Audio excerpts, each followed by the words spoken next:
In order to become a Navy SEAL, you typically need to spend 30 months training under the most intense physical and mental stress imaginable.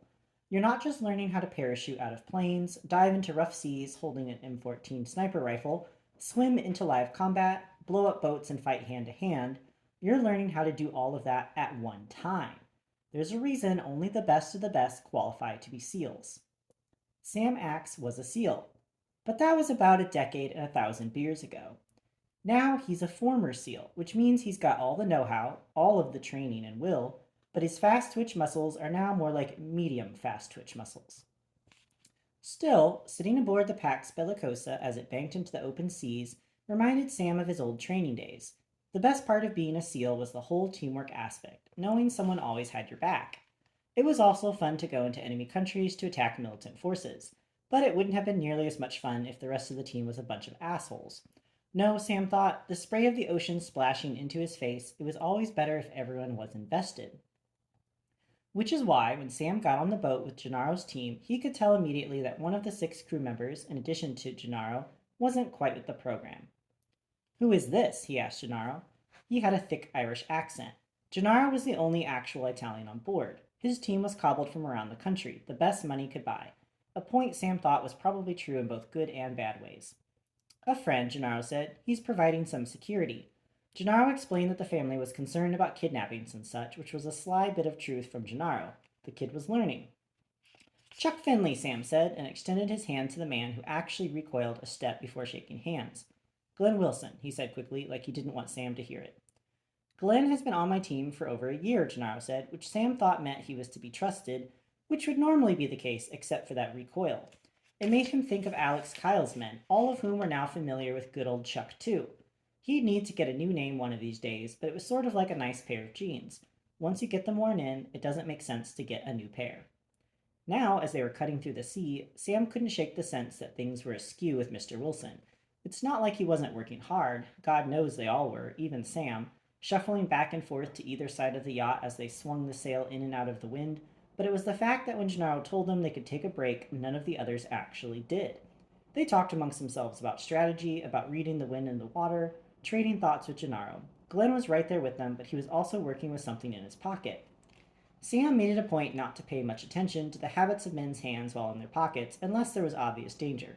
But in this case, it wasn't like Glenn was pacing in front of a preschool wearing a trench coat, which made it all the more curious. The more Sam watched Glenn, the more Sam began to think there was something very wrong with the fellow. So when Gennaro called the team back into action, Sam decided it would be wise to use some of his old training, though this was more the sort of thing he learned outside of the SEALs. If you want to pick someone's pocket, the best method is to employ a team. One or two people to cause a distraction, like a fight or a fall, and another person to actually slip into the mark's pocket or purse for the treasure. Or four people to bump directly into the person from all sides, like on a subway, while a fifth filches away. None of those options were available to Sam aboard the Pax Bellicosa, so if he wanted to find out what was going on in Glenn's pocket, he was going to need to try a less subtle approach. He was going to have to knock him over. Casually, of course. The way a swan picks up racing speed is by turning the bow of the boat into the wind and raising its large mainsail, followed by raising the jib and cutting into the ocean currents.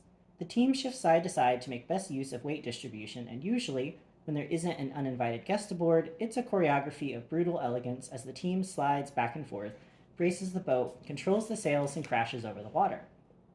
The first time, Sam watched Glenn carefully and saw that he was being very mindful not to bump his pocket while the other men were throwing themselves with abandon. On the second shift, a few minutes later, Sam decided he'd find out just what was so important. As the team scurried across, Sam dropped an elbow, casually, into Glenn's solar plexus, which caused him to double over in pain as he struggled for breath. Oh crap, sorry, Sam said. He grabbed Glenn and helped him from crumbling down, while at the same time pushing the contents of Glenn's front pocket out with an accidental, of course, knee to Glenn's thigh, which Sam then strafed upward into his hip. If there was nothing of interest to be found in Glenn's pocket, he'd apologize profusely to the poor guy. He really would. As it happened, if Glenn had the benefit of any breath, he would have howled in pain and surprise, and he probably would have clamored after his silver blackberry, which was now skittering across the deck. Oh, let me get that for you, Sam said, and dropped Glenn, not so casually, onto the deck too. On the screen of the BlackBerry was a series of texts, the last of which said, I think his name is FJIVLFIMNLERY. No one said it was easy to text one-handed while on a racing yacht, but Sam gave the guy credit for being close with the last name, anyway. And it wouldn't take a CIA linguist to figure out Glenn's finger was just placed one key to the side of his intended spot on the first name, at least. Sam couldn't tell from the other name on the screen who Glenn was texting. It said TNT 911, which was about as covert as calling yourself Saddam, but had a feeling it was probably someone working with Christopher Bonaventura. If he'd been fixing things, it reasoned he'd keep someone on the boat's payroll just to make sure things went well. It was enough evidence for Sam, but if it hadn't been, Glenn's sudden lunge toward him would have sealed the deal. Sam met Glenn with an accidental headbutt to the bridge of Glenn's nose, which caused the man to slam his head down rather brutally and to bite down hard on his tongue, severing the tip of it. Sam actually saw it cleave right off and land on Glenn's shirt. Glenn saw it too, which caused him to pass out. He fell backwards, and Sam could hear the audible snap of Glenn's arm. It wasn't a compound fracture, Sam could tell that much, but by the awkward angle, it was clear he wouldn't be playing the violin any time soon. "Hey, Gene," Sam said, once it was clear Glenn Wilson wouldn't be getting up on his own accord, and once it was clear the rest of the team was rather perplexed by the bloody mess on the ground in front of them. "Looks like Glenn here had an accident." Glenaro came over and regarded his teammate. What happened? Sam didn't want to explain the intricacies of their issue in front of everyone, so he said the first thing that came to mind. "He fell," Sam said. He tried to indicate with his eyes just what that meant. When that didn't elicit any kind of response, he added, "While texting Christopher Bonaventura." That did the trick. Late that night, Sam told all of us the gory details. The tongue issue was enough to get even Fiona slightly more agitated than a good fight story normally does, as we sat inside my loft. Down the block, the police were still investigating the untimely demise of Rob Roberge, so the street was lit up with halogens, which made the club goers waiting in line outside my window look surprised and bewildered. I wondered if any of them ever saw the sun. "Where is Glenn now?" I asked. "We took him to the hospital," Sam said, but 10 minutes later he was hailing a cab out front. I followed it to the airport. My guess is he's on his way to Belfast. "Lovely place this time of year," Fee said. "I'd be happy to go and bring back pieces of him for you, Michael." "I'll pass this time," I said. "What time do you need to be on the yacht tomorrow, Sam?" "We push off at noon," he said, "but I've got to be in the marina at 9. You know what Gennaro said? We win this race, everything works out, he'll cut me a share of the purse." "That's not going to happen," I said. "It's not going to work out?" "No," I said, "you're not sharing the purse. This whole thing is dirty, Sam. Once this race is finished, I have a feeling no one is going to be untouched, not even Gennaro." It was the sad truth of it all. If everything I thought we could set in motion actually worked, it would only take one person to roll to implicate Gennaro. The lucky thing was that one person was Christopher Bonaventura, and he wasn't going to have room to roll. He might try, but it wouldn't do him any good. "Your friend in the FBI might be interested in requisitioning a boat for herself," I said, "because I think she's going to have a chance to bring down Christopher Bonaventura in a rather large kidnapping for hire scheme involving the Atone family." Our plan was going to be deceptively simple. Make Christopher Bonaventura's men board the Otone yacht forcefully. They'd be doing it for the right reasons, to save Maria and Liz, but for the wrong motivation, namely to keep Bonaventura from a murder rap. I had a feeling that Maria and Liz probably weren't actually being held captive. It was Danino's ploy to convince Gennaro, but it seemed like an unlikely truth at the moment. Danino wasn't a crook, he was a businessman. A smart businessman. And a smart businessman doesn't have a boat full of killers at his disposal. He might have cameras, he might have a tech guy, but if he wanted to pull off this ruse to get out of his girl problems like anyone else, he would limit the number of people on his team. If Maria and Liz had to die, he'd figure out a way to do it himself, which meant poison or drowning or something far less personal or trackable than a gunshot. "Darlene will appreciate that," Sam said, which I took to mean Sam would appreciate the contact again. I guess he still wanted to clear some possible misconceptions up. "And those pictures you have of Danino and the girl? Make 1,000 photocopies?" "No," I said. "I think we should time an email to go out at about noon tomorrow. All the papers in Italy should do the trick, right?" "Just send it to one of the gossip blogs," Fiona said. "It will be around the world in 20 seconds. She was right. It would only take moments for Danino to be cut out of his own family. The speed of the internet would convict him long before a court, and the men he was dealing with would have their own justice too. "What about the girl?" I said. "It would be the best thing for her," Fiona said. "If she's been used, the authorities will be able to keep her safe." "Maybe. For good measure, we'd send her photo to the FBI too." "See," Sam said, "you're a friendly guy, helping out someone you don't even know and will never meet. It's a nice way of building relationships, Mikey. I bet in no time you'll be just like me, friends in every corner of the universe. Help your reputation in international circles. Maybe prevent a couple attempts on your life. I don't see that happening. Just saying, Sam said. Were you able to get me a boat for tomorrow from Virgil? I said, speaking of friends I didn't want. Yeah, about that. Virgil said he got a good deal on a classic. Said it isn't sleek, but it's fast. Sam, I said. It'll be fine, he said. You can depend on Virgil. It was true. I just didn't want to have to. We just need something that can close a gap if a problem goes down, I said. Fee, you comfortable with this? I'm comfortable knowing that tomorrow at this time I may have shot at something, she said. Well, anyway, Virgil's happy to help, Sam said. He's not coming, is he? Well, that was part of the deal, Sam said. I told him it was an important mission. He's good in a fight, Mikey. True enough, but Virgil was also one of the people who attracted problems. And my mom. I'd like to avoid feeling uncomfortable, I said. I hear you, Sam said. I didn't think he actually did, but it was a moot point now. Virgil was coming. When did Gennaro last talk to his wife? This evening. She still thinks everything is fine. Good, I said. If she never knows, even better. Mikey, he said, listen, you get into international waters tomorrow and Alex Kyle will take his shot. I know that, I said. And maybe 10 or 20 others. I know that too, I said. Outside, the halogens clicked off and the once bright street fell into its usual darkness, which meant it still had the periodic blue glow from inside the club, but was otherwise now just a street, not a crime scene. Whoever had taken out Rob Roberge didn't even want him thinking of hurting me, much less doing anything to hurt me. If I left the waters of the United States, it wouldn't just be the people who burned me who'd be upset, it would possibly be plenty of other organizations, both known and unknown, who would scramble the appropriate response. I needed to make this happen tomorrow with a minimum of collateral damage, to say nothing of sparing my own life. He'll wear floaties, Fee said to Sam, in case I need to throw him overboard. Chapter 14. A popular misconception is that spies are always armed. The spies we all know, James Bond, Napoleon Solo, Jim Phelps, even Maxwell Smart, didn't just have guns. They also had cigarette cases that turned into grenade launchers, belt buckles that were also lasers, cars that doubled as nuclear submarines, watches that contained anti-shark sonar, and tuxedos that morphed into rocket packs. The truth is that spies are rarely armed. Operate in a country like China and be found with a gun on your person and you're going to prison. Chinese prison. Get found in Russia with a gun on you, you're likely to find yourself breaking ice in Siberia. Gun laws in Florida aren't exactly friendly either. No American state looks kindly on people shooting up city blocks, and diplomatic cloak only goes so far if you happen to embarrass the right people. Generally, the government doesn't want its people to be aware of the fact that counterintelligence is going on right under their nose. Get arrested for carrying in Miami, and you're likely to stay in jail until your handler can figure out a way to fake your death. You'd get out eventually, but it might be no easy task.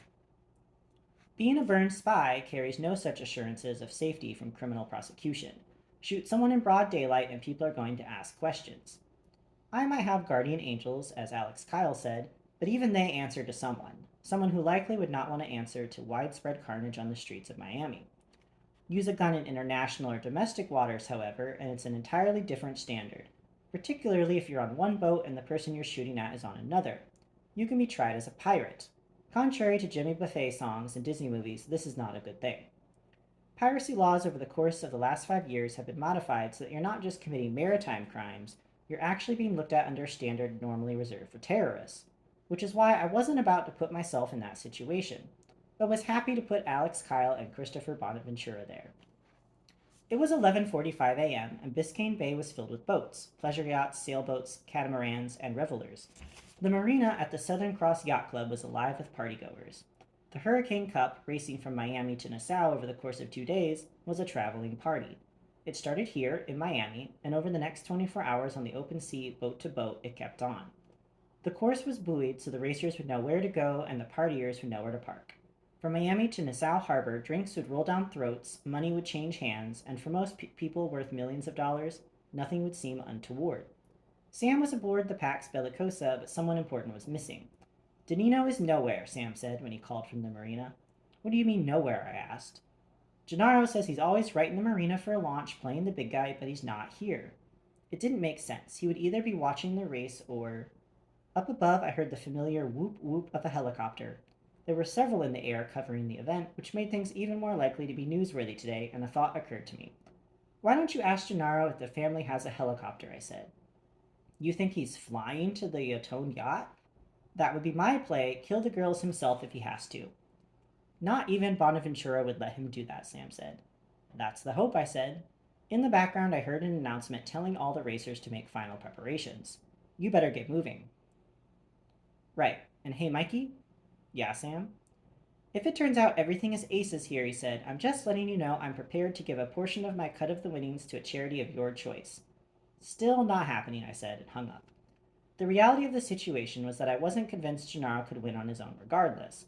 Once everyone was safe, once he knew his wife and child would be fine, and that he wasn't looking at running from Christopher Bonaventura for the rest of his life, the odds were that he'd relax, lose that laser focus of fear, and would probably just race. In a fairy tale, he'd win. But I felt I knew Gennaro now, and if he said he wasn't as good as the best on the water, I was inclined to believe him. A large all-black party boat came up along our stern, rock music blaring. I looked and saw bodies wreathing on the top deck. It was as if a nightclub sprung out of the clear blue ocean. No one seemed the least bit concerned about anything, which is perhaps because they hadn't yet noticed the rickety boat from the mid-1970s floating nearby. The only passengers, Fiona and me, and Virgil. Thanks for inviting me to the party, Virgil said. My pleasure, I said. We'd departed from South Beach hours before, but were just a few miles outside Government Cut, waiting for the racers to launch and come our way. They all moved at the same leisurely pace until they hit the open water, and then the competition actually began. The first leg out of Miami was strictly show. A floating nightclub would only go so far. Right here was about the limit. Our main goal was just to locate the Atones' yacht. Now more than ever, with the idea that Danino might be aboard, I needed to make sure Bonaventura's men got there. They might kill Danino, but they'd never touch Maria and Liz. The yacht was due to come through the shipping lane any moment now, en route to the mouth of Government Cut for Maria to see her husband, which was her ritual. There was only another 8 miles of sea between here and international waters, which meant I had a very narrow amount of ground to work in. I was confined to Miami by the government, but I was also confined by my enemies. Both would shoot me. Not much of a party. How's your mom doing? Good, I said. I haven't been able to see her for a bit, Virgil said. I've been doing some business in Pensacola. Good, I said. Fee and I were looking through binoculars now for any sight of the Atones' ship. If Maria and Liz were going to be at Government Cut in time for Gennaro to stream by, that meant Bonaventura was likely to make his move immediately too. All he needed to do was secure the ship, and that would be enough to get him arrested. But I needed to be there in case anything went wrong. I promised Gennaro his wife and child would be safe, and I wasn't going to leave it solely in the hands of Christopher Bonaventura or Alex Kyle to make that happen. Plus, as soon as Alex Kyle saw us coming close, he was sure to redouble his efforts to stop the Atones' ship. She said you two were going to start doing more bonding exercises, Virgil said. Uh-huh. Just want you to know I am in absolute support of that, he said. Man to man. It's good to have positive relationships with your mama. Know what I mean? Virgil, I said, no offense, but this isn't a conversation I really want to have with you right now. No problem, Mike, he said. He put a big paw on my shoulder. Whenever you want to talk. He walked back to the front of the boat, and I kept my eyes on the water, as did Fee. Everyone was silent for a time. He's just trying to be kind, Michael, Fee said. Not talking about this, I said. You know, that's your prone position, Michael, Fee said. It's like that fellow from Target. What was his name? Davy, I said. Right, now there was a person just trying to connect with you, and you were just rude to him. Fiona, I said, can't this wait? All we're doing is staring at the sea. We can talk and stare. Fine, I said. Fine, she said. Now she was mad. It's never easy to work with people you used to sleep with. She was silent again for a time. Virgil was now spitting dip into a small cup, which I guess is how he relaxes in tense situations. I'm just saying, she continued, that it would be nice if every now and then you admitted that it was your fault when lines of communication break down. Are we talking about us, or about my mother and I, or about me and Virgil, I said. All of it, she said. Fine, I said. I was scanning back and forth across the horizon, as was Fiona, which was good since that way we didn't have to look at each other. From now on, I'm an open book. I'd find that more convincing if... She stopped. 5 o'clock, do you see that? Cutting through the water was a gold Chris Craft Cobra speedboat. I trained my binoculars on it. I couldn't make out faces, but I could tell there were 5 men on the boat, and none of them had body types that screamed pleasure seekers. Virgil, I shouted, that's our target. He put down his dip cup and came next to me. Fast, son of a bitch. It's from this century and everything, I said. The best boat to have in a situation like this would be a boat made for stealth tracking. Something like a Nightcat, a 27-foot boat with twin 300 horsepower engines that purr instead of roar, so that the person you're tracking doesn't get the impression that a Nimitz class is on their ass. A Nightcat can turn at 41 degrees per second, which makes it about as responsive as the muscles that make you blink. But that would only be if you didn't want to be seen. I needed Alex Kyle to see me, to know we were making our move on Maria and Liz. Let's rock and roll, Virgil bellowed and gunned the engine, or as much as you can gun an engine on a 14-foot Pinecraft whose best days were probably pre-disco. A plume of blue smoke belched from the engine, and a sound like an entire NASCAR race starting soon followed. The men on the Cobra turned their heads. It was that loud, and that was fine. Don't worry, Virgil said. Once she gets moving, she moves. Ship on the horizon, Fee said. 6 o'clock, practically the size of an island. Through my binoculars, I could see a boat of at least 400 feet in length. It was black from the waterline, its steel hull looming with uncommon grace. Above the hull were 5 floors of living space, and likely entertainment space. The floors were a blinding white, which gave the entire ship the appearance of a tuxedo in the water.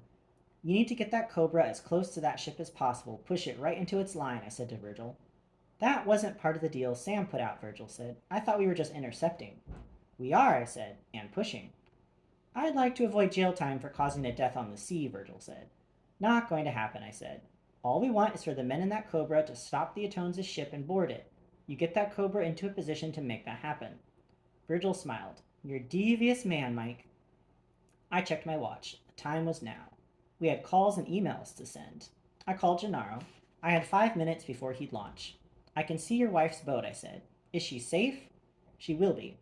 What do I do? Race, I said. Just race. Win or lose, it's on you alone now. And my wife is safe? Yes, I said. Now I just had to make sure it happened. Gennaro put Sam on the phone. Tell Darlene these coordinates, I said, and rattled off our location. A woman like Darlene was already waiting somewhere out in the water, so it would only be a matter of moments, I was certain, for this to all happen. Got it, Mikey, he said. Be safe. What fun is that, I said. See you after you get back from Nassau. I called Barry and told him to begin the flood. In minutes, a crime family with terrorist connections that Nicholas Nino was transferring large sums of cash to, which was probably placing large sums of money in illegal betting on the Pax Bellicosa losing, would be under investigation by every bank in the world. Send the pictures, I said to Fiona, which she did from her cell phone. In a few seconds, Nicholas Danino wouldn't just be in trouble with the mob and terrorists, he'd be in the process of getting cut out of the Atone Empire probably before he ever saw land again. We'd caught Nicholas Danino. Now it was about finishing the race. The difference between chasing someone and intercepting someone is all about angles. When you chase someone, you're naturally in a passive position.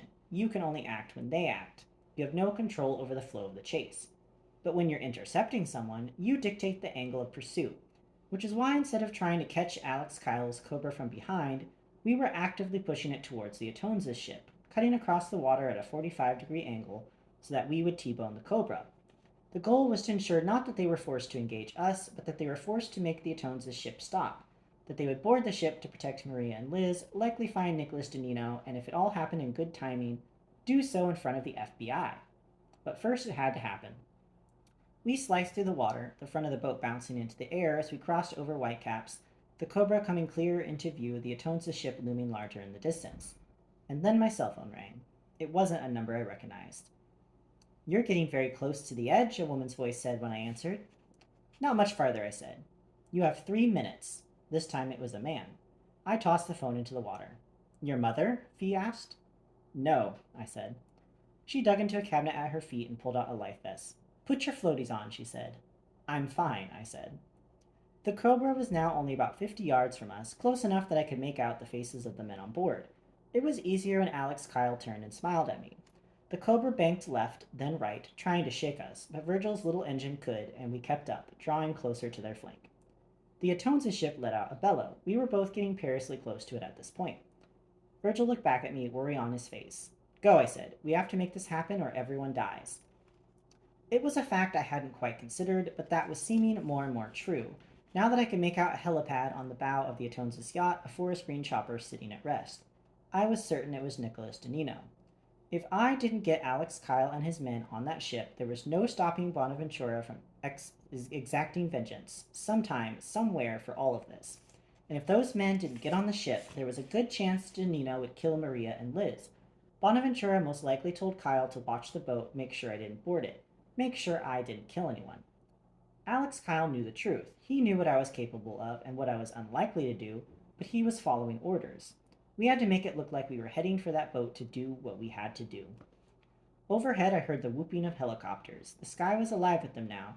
Television coverage beaming images around the world, but there's a different sound between the nice choppers TV stations use and military transports. Alex Kyle looked up too and pointed, and then turned and pointed at me like a warning. And maybe it was. Fee's cell phone rang. Don't answer it, I said. Virgil's cell phone rang, and he just tossed it overboard. I got the message, he said. The Atonza's ship bellowed again. We had 20 yards between us and the Cobra, another 300 before we were in the path of the cruise liner. Turn, I said very calmly to Virgil. Put us right in the path of the ship. We'll have maybe 15 seconds and that's it, he said. This girl doesn't do tricks. That's all we need, I said. Virgil spun our boat toward the Atonza's ship. My assumption was that the ship's captain would make the only correction he could, back towards the Cobra, which it did. The Cobra was a gymnast. It would be able to draw back and around the big ship without a problem. Well, some problems. Get us out, I yelled to Virgil, and he cranked us back towards Miami, the boat lurching, the engine sputtering out more blue smoke into the air. We could hear the engine on the Atonza's ship sputtering. If the captain were smart, and if the Atonzas employed him and he wasn't in the tank to kill Maria and Liz, he'd throw the engine into reverse and kill it, stopping the forward momentum as much as possible. Which is what it sounded like was happening as the engines of the big yacht ground audibly, the captain trying to get it to decelerate any way he could. The Cobra was fast enough to get out of the way and then circled back toward the lumbering ship. I watched the Cobra pacing the cruise liner, which had slowed considerably. Through the binoculars, I could see Alex on the radio and his men standing upright with shoulder-fired spear guns aimed above the hull of the ship. They were dressed to repel, which meant they were planning to board shortly. It's too bad, Fiona said. What is? I said. That Alex Kyle fellow, she said. He seemed like the kind of person we might like in a different situation. Maybe he'll come back and try to sell some plutonium, I said. I was still watching when he gave the signal and his men fired their spears into the deck of the boat. They weren't shooting to harm, but to set up repelling lines. Within seconds, Kyle's teams were scaling the side of the hull. Nice form, Virgil said. We never get to do fun things like that, Fee said. I have a feeling this will be the last time these men get the chance, I said. Just then a military helicopter swept down in front of the ship and hovered above the stern. Another came to the bow. There were 3 in the air now, and I could make out a Coast Guard cutter screaming in from the east and another from the south. I think they've just acted as pirates in the service of a mafia boss. Fee's phone began to ring and she handed it to me. I looked at the caller ID. Restricted. Big surprise. Hello, I said, as chummy as possible. Stay, said the woman's voice. Enjoy the race. I think I will, I said, and then tossed the phone into the sea. Epilogue. When you're no longer a spy, it's important to understand that the people you love sometimes need to know that you, belatedly, are willing to deal with some of life's larger issues with them. Which is precisely what I was doing while sitting in the offices of Dr. Helen Miyazawa. My mother, Madeline, was sitting to one side of me, an unlit cigarette between her fingers. A stuffed Snoopy, portraying my father, was on the other side of me, and Dr. Miyazawa paced the room. Or at least I think she paced the room. It was hard to tell because all the lights in the office were off, and the only illumination in the room came from a flashlight shot through a green marble on the doctor's desk, which made everything look vaguely like a cave in Tora Bora at sunrise. It was a week after the race, and if Sam's friend Darlene was to be believed, I'd brought down Christopher Bonaventura and Alex Kyle, saved the Atone family empire, helped capture the banking information and funds of an international terrorist network, and likely imprisoned Nicholas Danino for life. Or as Sam told it, since he didn't want to involve me too directly, he'd done all of that. I had to believe what Darlene told Sam because none of this appeared on the news or in the papers or even on any blogs. Well, except for the photos of Nicholas Danino and the young girl. She was a minor star now in Europe, probably would have a recording deal within a month and be forgotten in 2. Gone, disappeared. Just like Nicholas Danino, a man I never actually met, who probably wishes he never even heard my name on a recording. There's a difference, however, between disappearing and being disappeared. You help the FBI with evidence against crime families, you tend to get special treatment, and though Darlene didn't say so, I was inclined to believe that Nicholas Danino was probably in a safe house in Phoenix, giving the FBI all the information he could to save his ass. And the Pax Bellicosa? It came in 5th. On its own, it still lost. And Sam spent 24 hours working harder than he had in 20 years. When he came back to America 3 days later, after some Sam time with what he called race groupies, he still had blisters on all of his fingers. All that had been accomplished, and yet I still had to bond with my mother, and it was somehow far more difficult. If things didn't improve, I thought that it was only a matter of time before I woke up one morning to find Dr. Phil standing in my kitchen eating my yogurt. Tell me, Michael, Dr. Mizawa said from somewhere in her office I couldn't quite pinpoint, what would you say to your father right now if he were sitting beside you? Honestly? Yes, yes, of course, she said. I'd ask him to shoot me. Michael, my mother said. No, no, this is good, Mrs. Weston, Dr. Miyazawa said. Go ahead, Michael. Why would you ask him to shoot you? I had the vague sense she might actually be beneath her desk. If I'd known this was all going to happen under the cloak of darkness, I would have brought night vision goggles with me. The week prior, just days after the events of the Hurricane Cup, the three of us actually met out on the beach so the doctor could perform a clarifying ceremony, which involved my mother screaming into the ocean for 10 minutes about all of the terrible things I'd ever done to her. Next week, there was a field trip scheduled to an ashram in Boynton Beach where we were to bond over the spiritual revelations. Well, I said, finally answering the question, the muzzle flash would probably get you to turn on the lights for one, which would give me an opportunity to look at your diploma a little closer, see where exactly you learned that trick with the marble. Many of my clients find the marble light very comforting, she said. You don't find it comforting? No. What do you find comforting, Michael? Building explosives. Do you often think about dying, Michael? Do you feel obsessed with your own demise? Do you feel that your father has, in some way, killed you before, turned you into a shell of a person? I checked my watch. We had about 10 more minutes of this. Yeah, I said. It was either him or my unborn twin. Michael, my mother said, you know that's not true. You never had an unborn twin. You're right, I said. I'm also not a shell of a person, and I'm beginning to strongly doubt Dr. Miyazawa is an actual doctor, so we're all set on an even playing field now. Dr. Miyazawa sighed. That was her go-to sound. I still couldn't really see her. We haven't talked about this before, but you two might be perfect candidates for a birth reenactment. I understand why Medicare won't pay for these appointments, I said. Do you ever get tired of using sarcasm as a defense? She asked. Sarcasm is actually a very advanced brain function, I said, which was the launching point for my mother to go into an exceptionally involved story about some perceived sarcasm based injustice done upon her by me when I was 6, which led the doctor to ask my mother about her feelings concerning any past lives I might have had, and then, well, I just stopped listening completely. When people start arguing past lives, it's only a matter of time until someone has tarot cards on the table. I closed my eyes and tried to imagine other instances of torture that were worse than this one. See if I couldn't localize the pain into a single trauma in my past versus actually being present in the current one. Of course, it was just as easy to ruminate on the larger arc of my life, which at present was more like a flat line with the occasional spike along the way. So maybe the EKG of my life would be more accurate, at least since finding out a little more than a year ago that I'd been burned, my spy status turned inside out by forces beyond my control. Forces that in the last week had shown me yet again how powerless I could be. Do you agree, Michael? I opened my eyes at the sound of Dr. Miyazawa's voice. She and my mother stared at me intently. At some point, the lights had been turned on, which was nice, because now I could actually see my accuser again. She was sitting on a rolling stool in the middle of the room, her hands folded atop her lap on a notebook that she had apparently been writing in, while I pondered the fate of my existence. Or maybe she was just doing Mad Libs. Either way, I didn't have any idea what the doctor was currying me about, but I knew the answer. No, I said. Why is that? She asked. Why is what? Dr. Miyazawa exhaled through her mouth and nodded at my mother as if my answer confirmed some especially salient point. She scooted across the room on her stool until she was only inches away from me. I'd like you to pretend I'm your father, she said. No, you wouldn't, I said. Tell me why you're angry at me, she said. She deepened her voice, which made her sound sort of like a 50-something Japanese woman with a head cold. Not quite dear old dad. I leaned forward and patted Dr. Miyazawa on the knee. Here's the problem, doctor, I said. You're sweet, really. I think that you're probably exceptionally qualified to help people who want to be helped. But if you want to do role playing with me, it would probably be more effective if you put a knife to my throat and asked me where the secret documents were. At least then I'd be doing something enjoyable. Michael, Mom said, she's just trying to help us bond. You could indulge her. Mom turned away from me and addressed the doctor, her voice dropping to a conspiratorial level. The doctors wanted Michael put into a body cast, she said. He had terrible scoliosis. He probably doesn't remember that, probably blacked that out entirely. That's entirely possible, Dr. Miyazawa said. I can hear you, Ma, I said. I can still see the x-ray, Mom said, her eyes welled with tears. Here we go, I said. His spine looked like a U. That explains a great deal, Dr. Miyazawa said. Michael, do you remember any of this? Yes, I wanted to say. Yes, I remember it being a scene and looking for Mr. Goodbar. But for some reason, I just didn't have the heart.